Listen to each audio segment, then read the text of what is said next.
Wow. The little ones. And it's important to let them know where the water is. They started with nothing but a dream and a bare land. No burn, no livestock, no crops. Just a vision and a whole lot of faith. Today on this channel, we meet the family behind Living Well Farm, and we learn how their journey from scratch led to something extraordinary, a place where faith and farming grow together. Let's take a walk through their story and discover how barren soil became a bountiful harvest.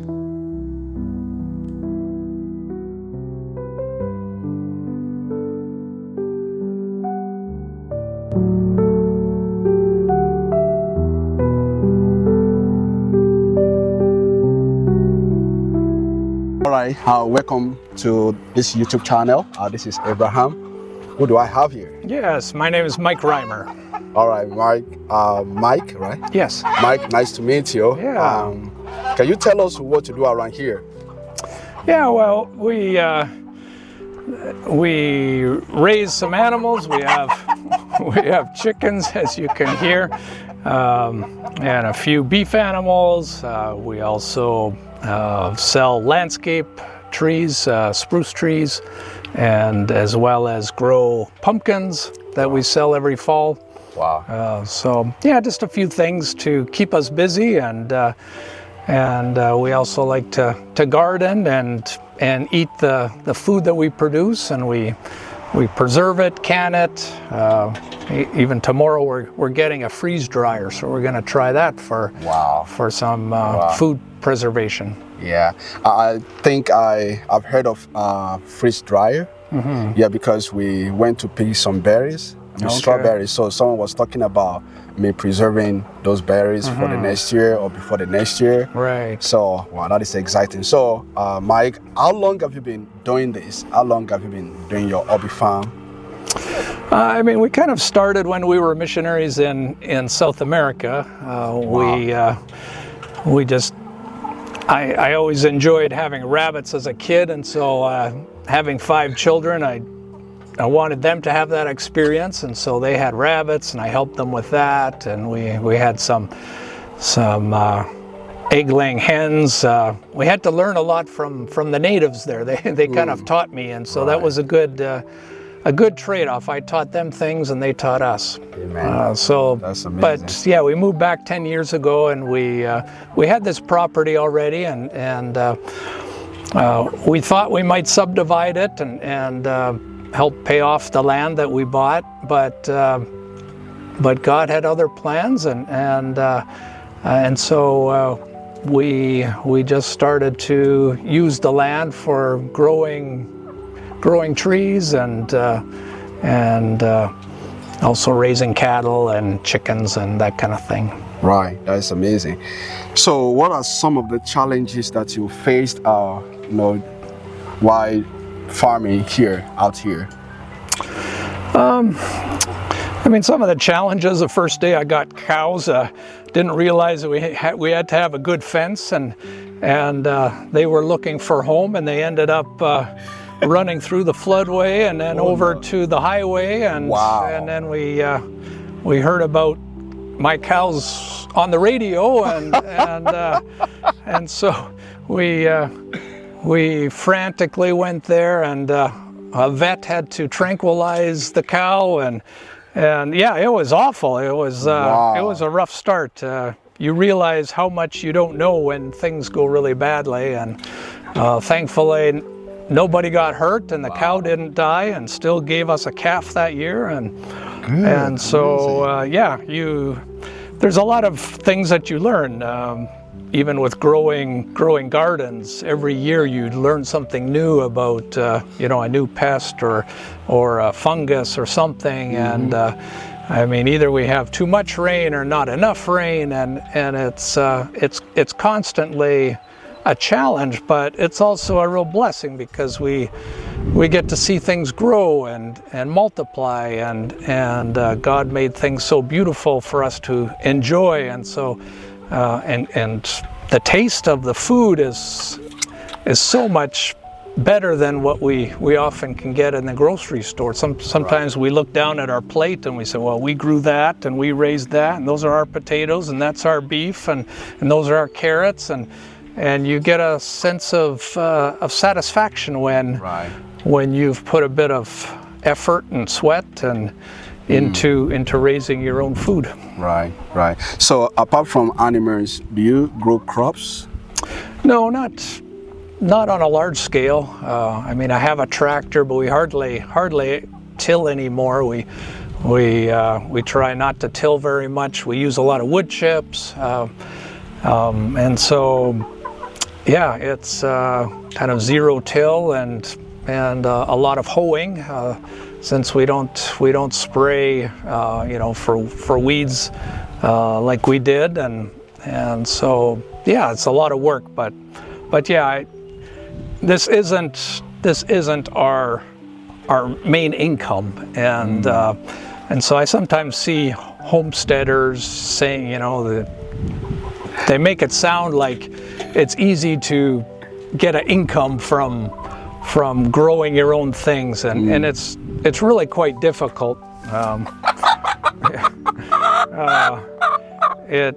Usually those YouTubers have some income from YouTube, right, and they're not getting it all from the farm. So, yeah. Okay. So, do you raise your animals? Like other like fertilizer, artificial booster, like just to make sure that they go faster, or No. how do you raise your animals? No, I mean the chickens, they get like a hen ration, to lay eggs, and so we produce our own eggs. We don't, there's no antibiotics, and the cattle, we don't give them the growth hormone either. I rotate them around the pasture, and so that they get a fresh grass just about every day. Wow. Then we don't have to deworm them, and vaccinations aren't as much a necessity. And But is it legal? Is it compulsory, as in according to the law here in Manitoba, that you have to vaccinate your animals? Not that I know of. Okay.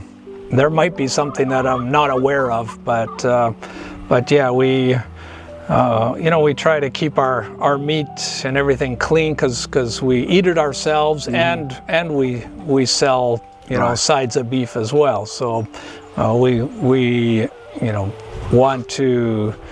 we don't feed grain either, and so it's just all grass fed and finished. Wow, that is amazing. So another question that I have, for you, if someone wants to buy, like, do you sell your eggs? Yeah. You do? Mm-hmm. So, like, how much does it cost for someone to buy a crate? I mean, we sell some of them for eating, and so those are like $7 a dozen that we sell them for. A lot of people come from the city. They really like that the chickens are running free and eating bugs and grass, and the egg yolk is just nice and orange. It's a totally different tasting egg than you get in the. But then we also, in springtime mostly, there's a demand for hatching eggs, so they're fertilized, and I just put a bunch of eggs in my incubator yesterday, so that we can renew the flock and have our own chicks. And so lots of people buy hatching eggs from me as well. So all these chickens, you hatch them yourselves? Yeah. Huh. Yeah. And Wow. in fact, I have some inside here that I need to move. I had a broody hen that wanted to sit on eggs, and so I put some eggs under her like the old-fashioned way. Right. And that is what we do in Nigeria. Like Right. our local chickens, we Right. let them hatch Nobody, they sit on the eggs, and we let them hatch the eggs themselves. Yeah, so that is really good. That's the easiest way. They know how to do it. Regulate the temperature and humidity, and then they also care for their chicks after that. So yeah, when I came to Canada, I have the passion of raising chickens myself. But one of my concerns is the cold. I mean, it can be very cold. Here especially in Manitoba. Yeah. So how do you keep your chickens warm or your animals warm? Chickens, just like any bird, can survive the cold. They have good feathers. They puff them up. They just can't have excess humidity or wind. So you have to get them out of the wind, and there has to be some ventilation so it doesn't get too humid, because then their combs will start to freeze. But other than that, they do very, very well in the cold. We just keep them in this coop, and we have a plug-in waterer so that the water doesn't freeze.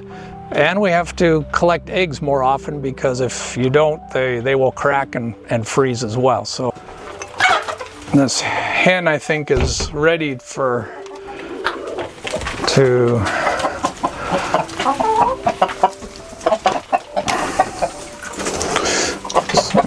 chicks there already. Whoa. Wow. So nice.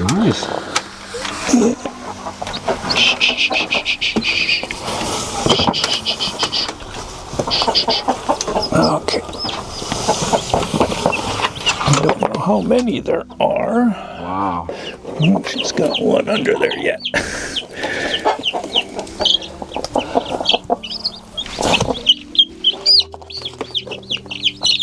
So you're moving those eggs? Yeah. There's a place that I'm gonna keep them. I don't think these ones were not gonna hatch after all. So what do you do with that? With her? I mean, with the ones that will not hatch. You throw them away? Yeah.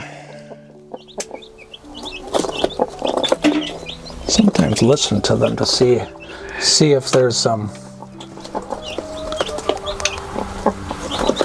You don't want to do this prematurely. But yeah, it's a little not quite as. So have you ever tried to, put them back into the incubator to? I usually don't hatch them like this, but yeah, she was being broody, and I'll just bring her over here to where I've got it set up for her, and she can have some privacy here.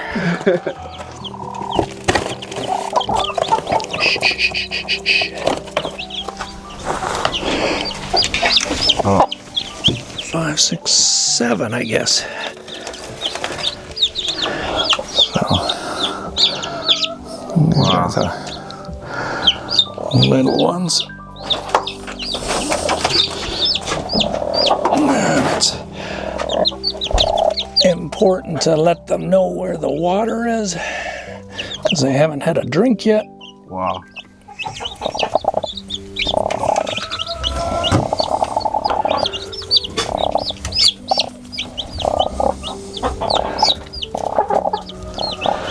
There we go.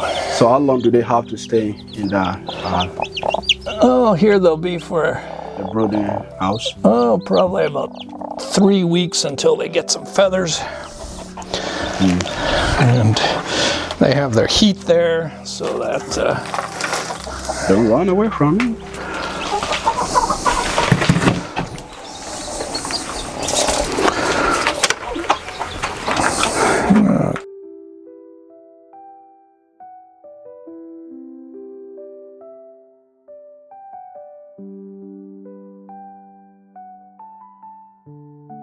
If I would let them just be free in this whole area, it would probably all be brown, because they would eat all the good grasses constantly and not let them regrow.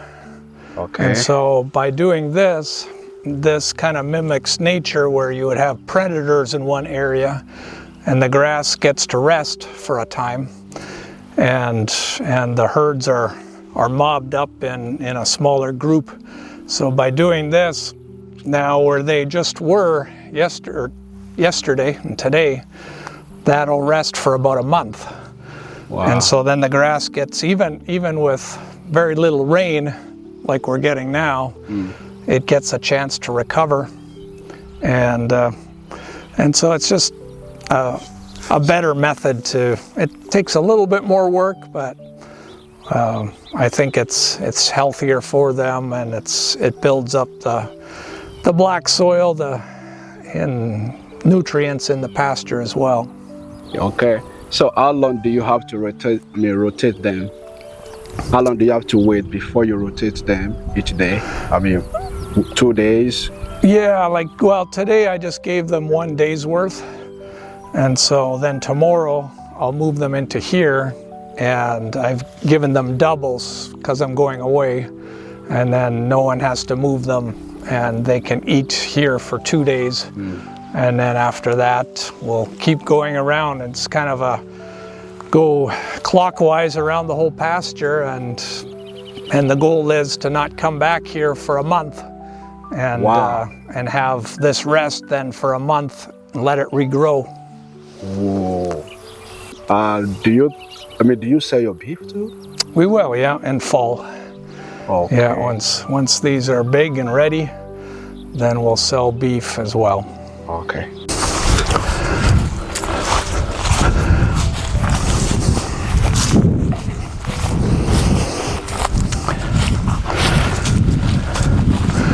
These are all the edible squash and pumpkins in this little patch.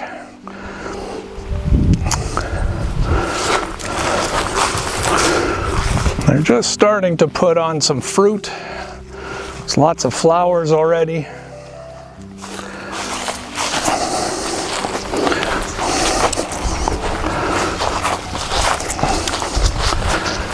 Wow.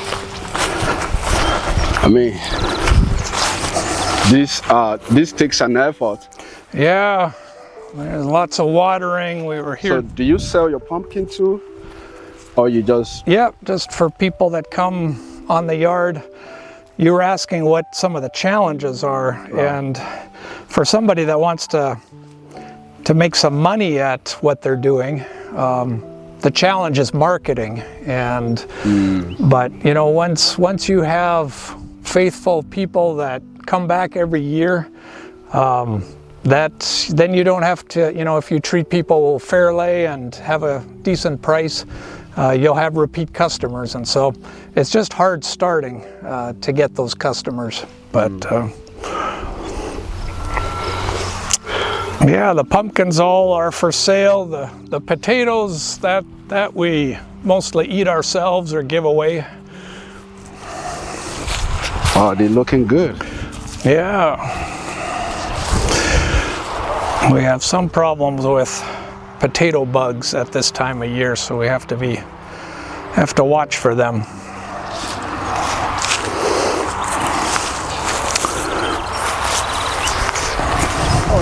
If you're interested in any of our products that we sell, we'd love to meet you. You can see more information at livingwellfarm.org. So livingwellfarm.org, and you can get all our contact information there, and we'd be pleased to meet you.